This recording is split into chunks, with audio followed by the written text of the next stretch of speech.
Stormwood and Associates is a production of the Nerd and Tie Podcast Network. For more podcasts from actual play to true crime to witchcraft, go to nerdandtie.com or join our community on Discord by finding an invite at nerdandtie.com/discord.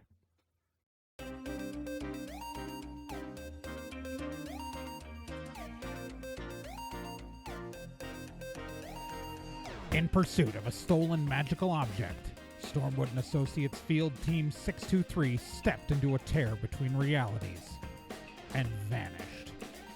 They found themselves trapped in another plane, facing a reality that was not their own, and driven to avoid dark forces they don't understand.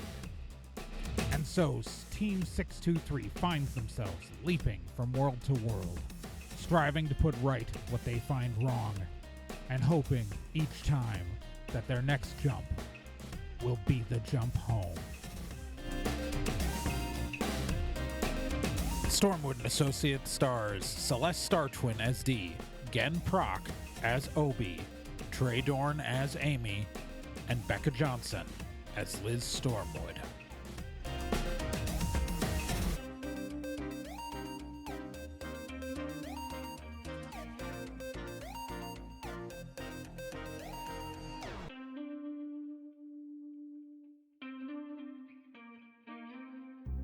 You guys, the truck emerges into a new reality, having jumped with a spare Babbitt duct taped to the top of the tonneau cover, effectively. Dee, I'm assuming you're driving. Yep. You are headed straight at a brick wall. Holy shit. I slam the brakes. You slam the brakes. The truck comes to a stop dramatically an inch away from the brick wall. The camera gets that shot of like the headlights right up against the wall, like just the inch between the bumper and the solid brick. Yeah. Oh shit. Oh my god. Okay, well, we didn't hit the wall, so it doesn't count. Yeah. That's how it works. Okay. It is Great dark out. It is very dark out.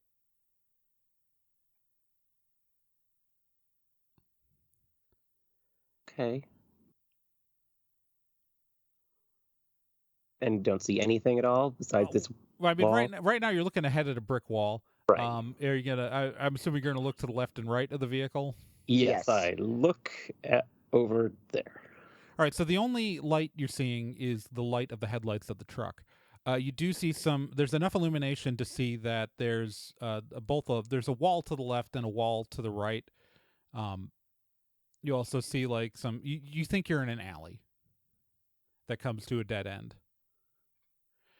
Like there's a kind of a gap between one of the brick walls and like another structure, but like it's maybe 6 inches between the two. So it's effectively like a walled off thing, but it's not like these are just separate buildings that happen to be next to each other. Okay. Liz is gonna slip out and go behind the truck to try to see anything. All right. You climb out of the truck.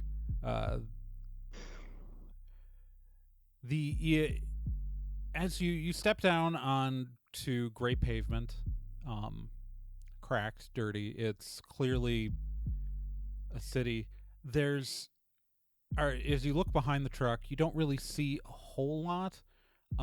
You can see there's a little bit of light to the sky in the distance, like pretty high up, but there's clearly like other buildings in the way.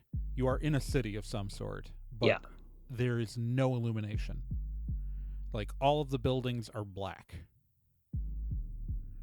All there is a slight illumination of the sky up above. You do see like there is like you can see the faint outline of a dumpster illuminated by the tail lights of the truck. Mm-hmm. So it's pretty clear you're in some sort of an alley. Yeah. But, I take out my phone and just shine it at the dumpster, look for any like writing. All right. Roll me a d10. 9. Okay. So you see the dumpster. It has the name of some disposal company, and there is a phone number on it. And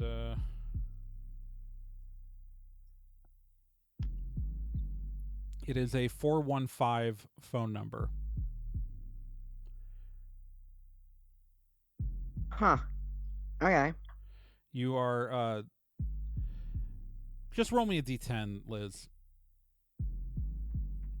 We're gonna see if you know if geographically what that means. That's a 10. Oh yeah, you know that's San Ricardo. Oh. Okay. Okay. I'm gonna go back to back to the truck. Okay. So we seem to be in San Ricardo. It looks to be relatively modern day, but no illumination. The place looks abandoned or something. I don't love that. So there's no street lights and no lights in any buildings. Yeah. Well, that's not good. No, it's not good. Yeah. How much time was left on the timer? How much time is it showing? About a week. All right, we've got a week here. Right, So okay. we're gonna have to find somewhere safe.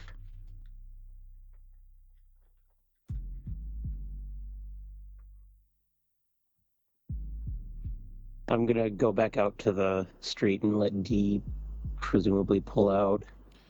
Okay, so you're gonna walk down the alley? Yeah. Okay. Are you using your phone light or? Yeah. Okay, this is we spent so much time at the dumpster and give you the rest of the information from what you would have seen earlier. There is a huge pile of collapsed rubble near the entrance of the alley. You can definitely physically climb out as a person, but there is not enough space. Like it is. I mean, you're in San Ricardo. Yeah. They get earthquakes here.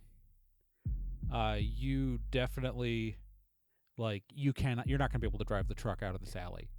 There is, effectively a large partially collapsed wall blocking most of the entrance to the alley. Okay, we're stuck in here.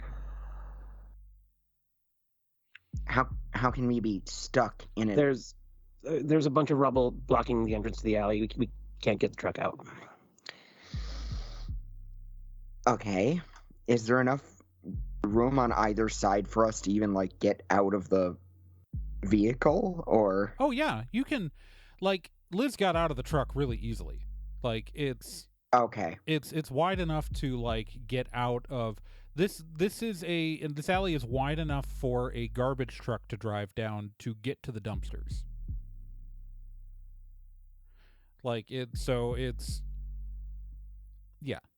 You can have a nice holiday weekend in an alley. No, but yeah, there's plenty of space either way outside of the truck. Amy flicks a ball of light over her hand and just kind of provides some illumination. What do we do with him? She points at the Babbitt duct tapes to the. Yeah, I mean, I guess I was assuming that the next world would have people, at least. I mean, we could use him as bait. I mean, bait for what? I don't know. Anything that's out there. Good point. Let him run in the street and see if anything bad happens to him.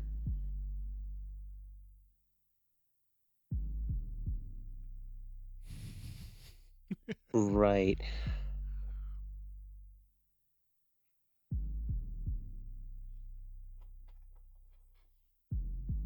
I mean, it definitely solved the problem of, having him here. Hey, you're the one who brought me here, says Babbitt. Who I mean, unduct taped his mouth? Do you want to deal with him duct taped to our truck for a week? Like, Well, I mean, good point. If we want to find out what's going here, we've got to leave the truck here, and yeah. I don't want to leave him here with the truck. No. We got to take him with us. Yeah. The truck will be safe. We lock it. Yeah, I don't think anyone's going to drive it out of the alley anyways. Yeah. I mean, that's true. I guess. Sure, fine. Let's go exploring. This kid. All right. You're going to cut down Yes. Babbitt. Are you going to leave his hands tied up? Yep. Okay. You're going to leave his mouth on duct tape? Gonna reaffix that.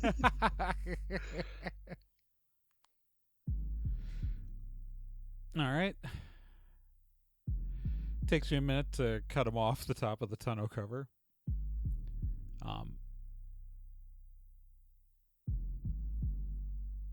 Yeah. Is anybody grabbing anything from the truck before you leave it?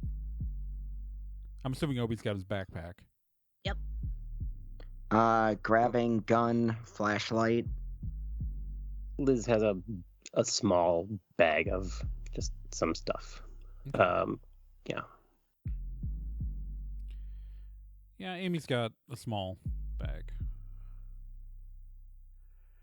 All right.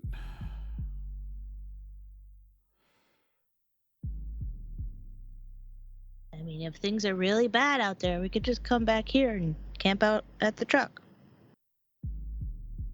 Yeah. I guess. I mean, what else are we gonna do? Yeah. Either it's safe out there and we have nothing to worry about, or it's not safe out there, and if we hide by the truck, we'll never know what's coming for us when it hits. Dark. Okay. Yeah, it is. It's hard to see it. anything without a light because there's no lights on. Exactly. Let's look around. Let's. All right. As you exit the alley, you step out onto a city street. It's San Ricardo. It's very hilly in one direction. You're on effectively a hill, and as you look down to the side, you can see out towards the bay. I don't care really about actual geography. This is good television.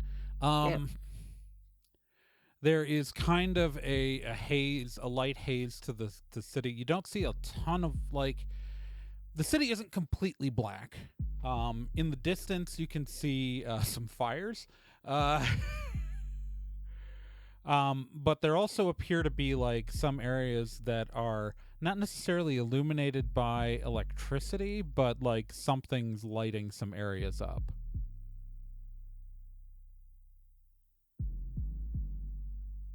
Oh, I want to check my phone reception. There is no signal. Okay. What color is the not flaming light or the not electricity light? That's a good question. So I would say kind of an orangish. Okay, so possibly firelight. Possibly firelight, but it's not if it's a fire, it's like someone has a controlled fire, not this place is on fire uncontrollably. Yeah, and I was just making sure it's not like a magical effect that somebody did. Oh, yeah. It's not like bright green or some weird color. You might say that some of the spots in the distance are another color. Most of them are kind of red and orange, but there's one or two that are purple or green. But not a ton. Well, there's magic here. I'd like to tap my glasses and detect some spooky. Okay. Roll me a d10. 6. You don't really feel anything above like the ambient magic that should be in a city. Right. Okay. It's, so like, yeah, you can feel like the low baseline hum, but like any of those lights that are like, because you're on top of a hill and like the city is, the way it's shaped, like the stuff you're seeing is really far away. Sure. So like, and you can, it might be magic, but at this distance, like, that the amount of magic it takes to generate a light like that, Amy's doing right now, like 5 feet away from you, and you can barely feel that. Like, you can feel that, but you can barely feel that, and you're like 5 feet away from her. Yeah. So it's like low level, takes almost nothing to cast a basic light thing. Yeah.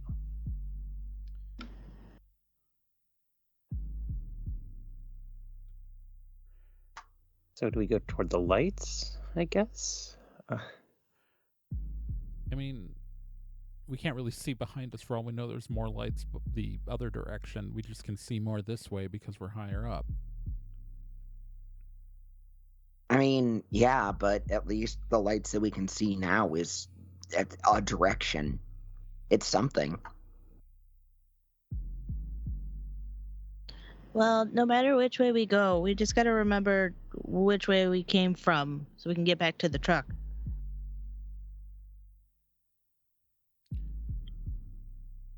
There's a tracker on the truck now. Oh, awesome. Any of us should be able to pull it up with our smartphone. I would if I had one. Okay, like it won't give it to you it won't give us to us like on a map or something, but it'll give us a direction. Okay. All y'all are not allowed to break your phones. All right, everybody roll me a d10.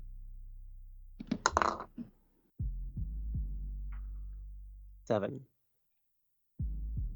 5. Also 7. Roll one for Babbitt. Becca. 10. All right. Becca and Obi, you rolled the 7s, right? You Yep. kind of hear something in the distance of sounds. Babbitt definitely hears what sounds like marching, like people marching. His ears visibly perk up. What is it, boy? What'd you hear? What direction? He's got that tape one? on his mouth. He just stares at you. Amy rips the tape off his mouth in a very unpleasant way. Oh, God. I hear marching. Where? It's coming from up the hill behind you. Up there.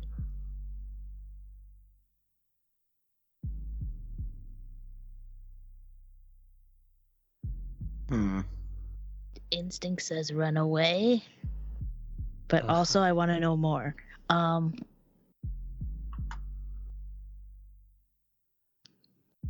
Yeah, I'd say we hide.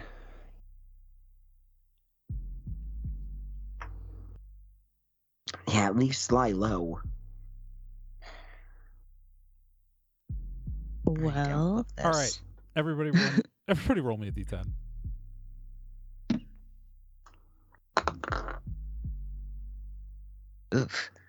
6. 3. Babbitt as well. Okay, what did Obi get? 8. Obi, as you look up the hill, Mm-hmm. you see a line of torches crest over the top of it as effectively a large number of orcs in armor led by a large beast. Obi would think of, like, are they dugongs in Pokemon? No, in They're the Star seals. Wars. Oh. Not dugongs. They're in A New Hope. Dewbacks. Dewbacks. That's the closest thing in Obi's memory to this, and there's a small rider in full armor on top of it, leading these troops. I promise you, it's not Gabo. I was gonna be so mad if it was. Freaking Gabo. Not Gabo. I promise you, it's not Gabo. And they have crested the hill. Okay. And the goblin on top of the creature stops and then points directly at you guys. Yo, we need to run. All right.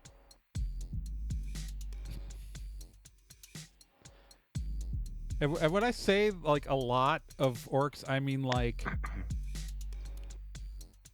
more than a full platoon. A lot. Amy, I think this is what you were warning everyone about. Yeah, let's book it. Yeah. Start running. Start running, and if I'm able to, I'd like to hide. Okay. So you guys start running. Right about the time you guys are running, you guys are booking it down the street. I'm assuming Babbitt is also booking it with our heroes. Yes. As you guys stressful, you can see the army is heading towards you, but they haven't broken out into a run yet because they have like direct sight of you. But the goblin on the beast has started to pick up speed. And is barreling down this road towards you and gaining on you. Because he's, effectively a giant monster and not having to walk.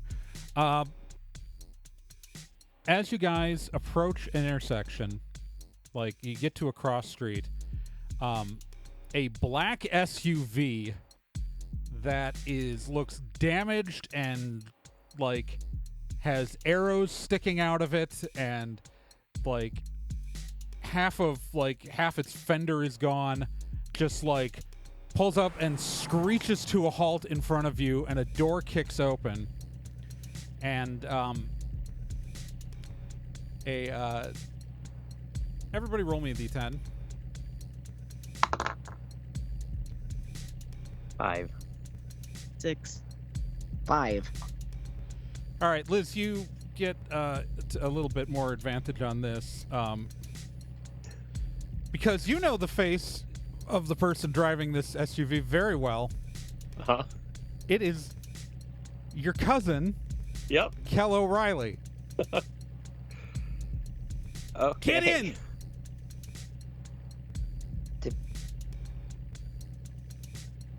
I push Babbitt in, and then I motion for everyone else to get in the truck. Fine. Obi, like, I mean, he's like crazy fast now, so he like rushes over. Superman leaps himself in. All right. As you guys get into the car, he floors it.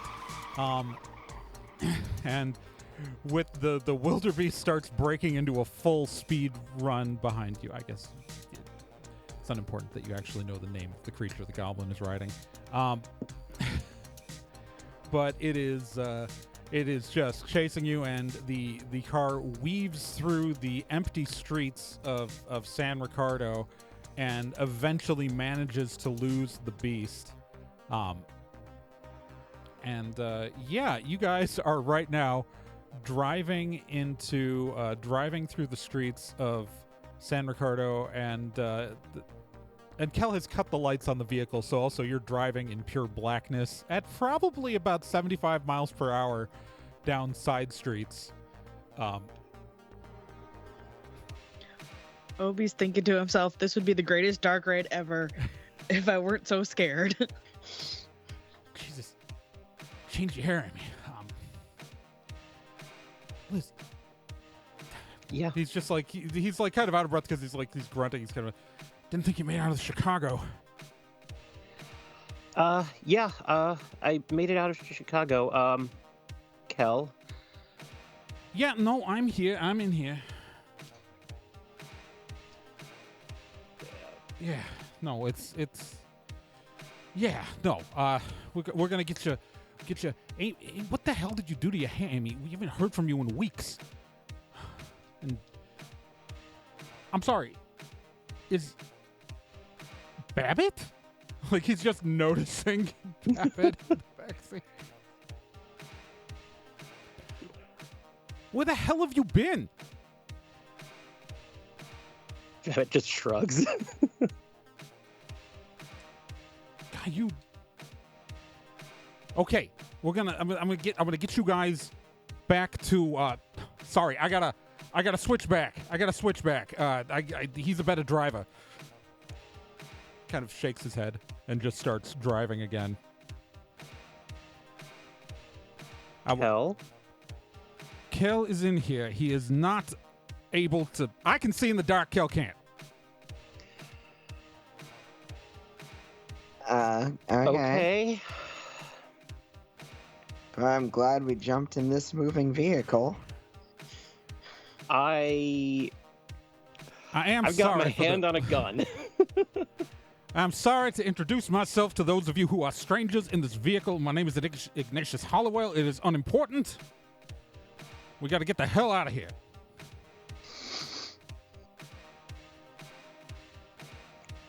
Eventually, you guys end up pulling into a warehouse district, which I guess technically people from Campaign 1 might recognize from the initial first arc in which there was a whole battle. This is technically, we're saying it's the same warehouse. I'm not saying it's actually the same warehouse, just the set is definitely getting reused from that episode. From the pilot. As you guys end up pulling into a warehouse in kind of an industrial district. And the SUV pulls into a warehouse. The warehouse is completely black from the outside, but as you pull into as the door opens in front of you, it's illuminated by kind of a quiet yellow light. The SUV pulls in, and there's a number of other vehicles that are parked here. Some look worse for wear, but they're all pretty much kind of in the shape of the one that you're in. There's also like an array of computers and kind of a makeshift structure that's kind of been constructed in here. There's clearly more than one person living in here. It's the truck pulls in, and Holokel puts the truck in park, puts the SUV in park, and kind of just sits back. I am sorry for the abruptness. I'm sure Mr. Babbitt here must have genuine concerns about our situation. I will let Mr. O'Reilly explain. And he kind of shakes his head. Okay. Look, Babbitt, guess what? I lived. It's great. You have been gone for a while. What the hell? We were in the big battle against the dude. Well, you guys were in a big battle. I was tucked away in the back of Hollowell's brain. And you grabbed the Stone of Trancura and disappeared. What the hell? Mm-hmm. Oh, are you freaking kidding me? I don't... Shakes his head. Kel shakes his head. Okay, sorry about that. Yes, no, it's... Where the hell have you been, Mr. Babbitt?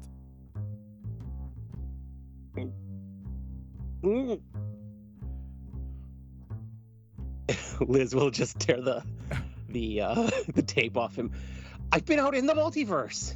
I've been traveling for like 600 years. You've been gone for only about a year. I don't know. The multiverse is weird. Okay. All right. Well, Miss Stormwood, I will happily. There are many people here who will be happy to see your face. One in particular. Let's get you all out of here. Amy, where the hell have you been? Why? Amy's just kind of looking sideways at the rest of you. He just shakes his head. And Excuse me. yes, small one. Yeah, Mr. Hollowell, you wouldn't know me, but, could I ask Kel a question, please? He kind of shakes his head. Yeah, no, what's up, kid? Do you know me? I don't know. What context would I be aware of you? Right, okay. So, we're not from this universe. That Amy's Oh. not your Amy. This Liz is not your Liz. We're. I Because didn't do it this time. If he was if this was our universe, he would know me because he's HR of Stormwood and he HR? hired me. I was head of HR for Stormwood? Yeah, in our universe. Yeah, well, And- kid, there and- hasn't been a Stormwood and Associates here for a while since the douchebag I share a body with dismantled it. Yeah. Oh, Yeah, so so I things think we were aware this wasn't our universe. Okay. but they Yeah. didn't know that we're not from here. And Yeah, that's what and I'm now trying they to do. clarify. Uh-huh. And so I would like a rundown of Okay, you know, so everything here's that's what's gonna happen right now. Okay, so so Babbitt, to fill you in, assuming you're the Babbitt I think you are, maybe you're not. Maybe everything's crazy. Maybe who knows, who cares. Anyways, so there was a big fight, right? So like Raz and Pat and Bill and Babbitt and the two Jakes, they were fighting Hollowell, who I was kind of, you know, it turned out I was a Trojan horse the whole time, and he had taken over the body completely, and I was in the back. Anyways, big fight, right? We're like in the middle of like City Hall of San Ricardo City Hall. Big battle going on. Anyways, the Stone of Trancura is they throw Royce like 50 feet in the air and he goes splat on the ground dead. It was really funny. He was my friend. I don't care. He was an asshole. Anyways, so we get a little bit of odd couple situation here going on. Anyways, I managed light to. way of putting it. The battle is like going strong. Babbitt grabs the Stone of Trancura away from Hollowell here, from I guess me, I could say that. But anyways, he grabs it away, poof, disappears in a flash of light. In that distraction, I managed to actually gain control of the body. And I took over, started steering it.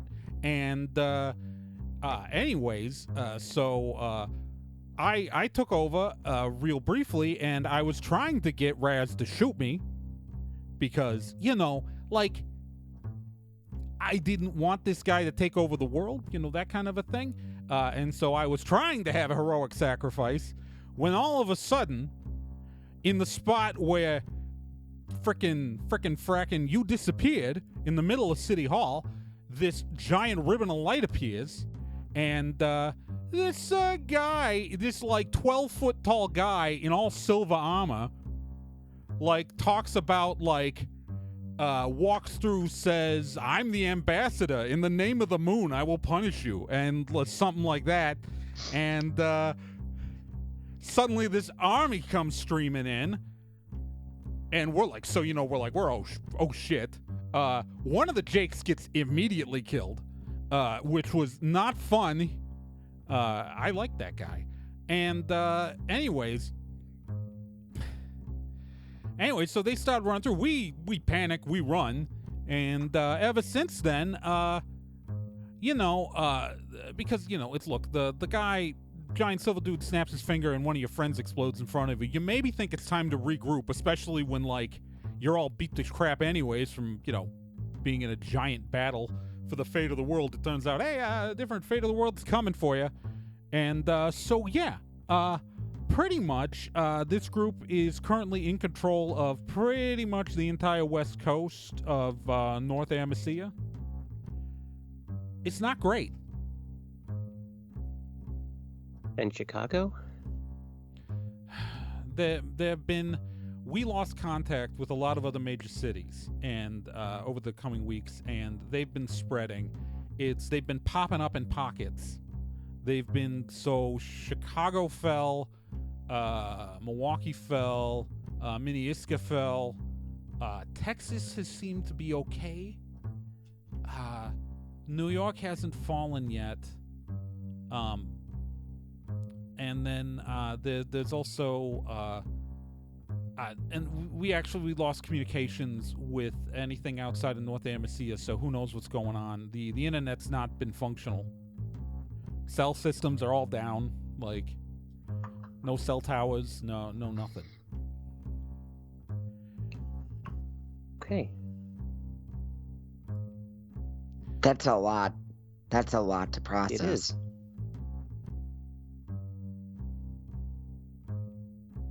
Yeah. Okay. So Okay. it's we're a little cellar resistance here, doing our best.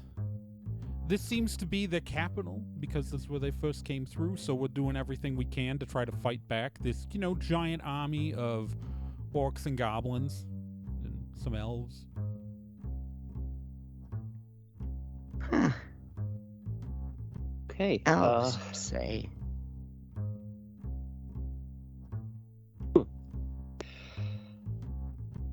So yeah, things happened a little differently in our universe. And long story short, we're kind of universe jumping, trying to get back to our own universe. And we're stuck here for a week. Well, okay then. That's great. I am going to go to the bathroom. And he just gets out of just starts walking off. I don't have the energy to deal with this. I'm glad you're alive, I guess, whoever you are, because you're not people I know, apparently. Except maybe, I don't know. He's just walking into the area. There's some catwalks and there's a bunch of he kind of disappears behind a crate.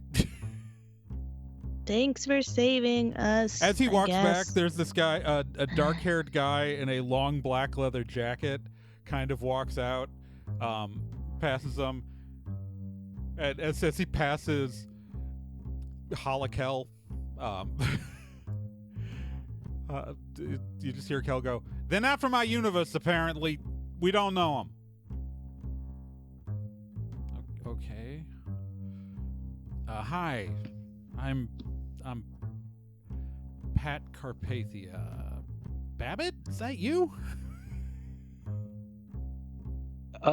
Yeah, it's me. Shit, Again? man. Yeah. He goes to give you a high five, but your hands are tied up, aren't they? Uh-huh. Why are you... D leans into Weird, Liz. dude. Did you catch any of that? Are you following any of this? Yes, of course. What? I don't Amy, understand half of what they're talking it's about. good to see you. Why is your hair blue?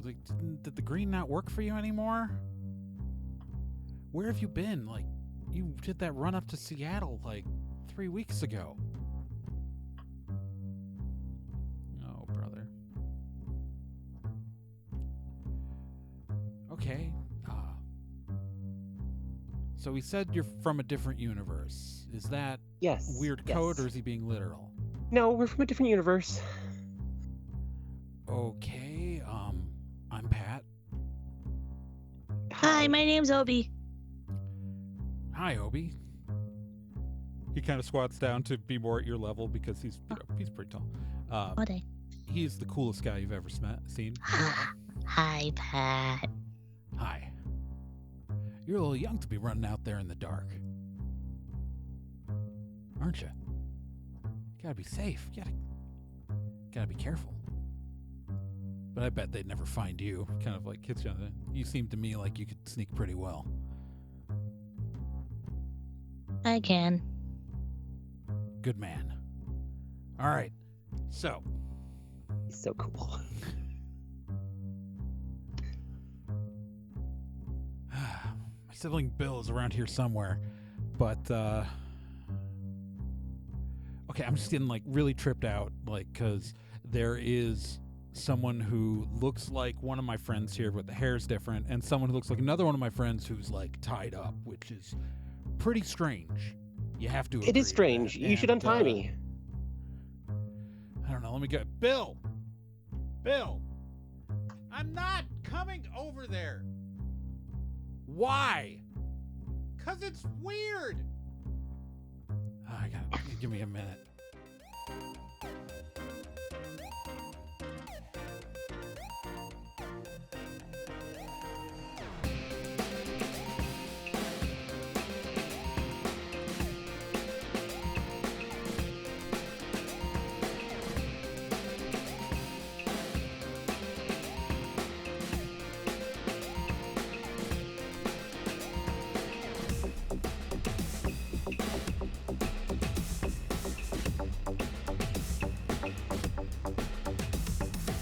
Stormwood and Associates is a production of Nerd and Tie. You can find more information at nerdandtie.com/stormwood. You can also find us on social media at Nerd and Tie on Twitter, nerdandtie.tumblr.com, and facebook.com/nerdandtie. This podcast can be subscribed to on anywhere that major podcasts are found: iTunes, Spotify, Stitcher, Podbean, and quite a few other places, and anywhere that takes an RSS feed as well.